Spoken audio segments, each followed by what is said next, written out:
Quel travail, par exemple, peut être accompli par un simple homme dans la prière? Lorsque le peuple de Dieu apprend le secret de la prière agonisante, quelle puissance est libérée dans toutes les parties du monde. Ces gens peuvent être simples, sans dons spéciaux, ni talents particuliers. Cependant, par leur prière, les cieux s'ouvrent, villes et cités sont bénies. Voilà un exemple soulignant que Dieu peut travailler par nous lorsque nous nous sommes identifiés avec lui. Ézéchiel comprit que s'il devenait un avec Dieu, alors Dieu manifesterait par lui tous ses plans et ses prophéties. Les êtres vivants avaient également des ailes. Ézéchiel 1, 8. Ceci nous parle de la liberté de mouvement. Les oiseaux volent librement dans les airs. Ils vont où ils veulent sans crainte de rencontrer des obstacles sur leur route. Dieu nous a donné aussi des ailes spirituelles.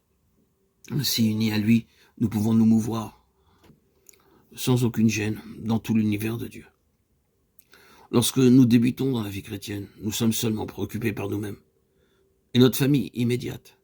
Mais au fur et à mesure de notre croissance spirituelle, nous pensons à ceux qui nous entourent, nos voisins, ceux de la ville, de la province, de la région.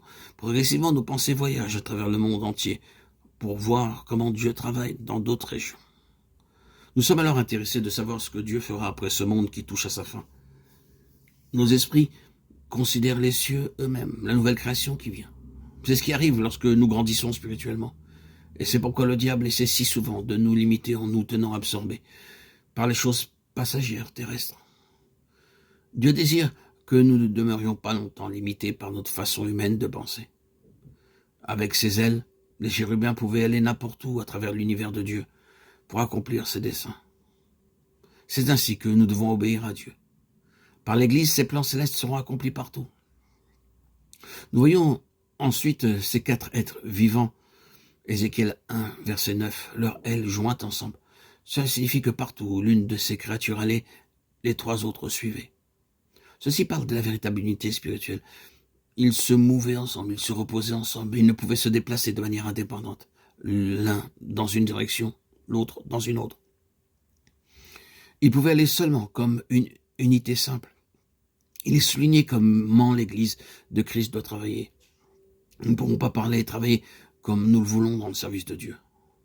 Lorsque nous comprenons le plein dessein de Dieu pour son Église, nous découvrons que nous ne pouvons pas très longtemps agir indépendamment, mais seulement dans la pleine communion fraternelle avec les autres croyants et compagnons de service, ceux avec qui nous avons été appelés à vivre et partager les responsabilités.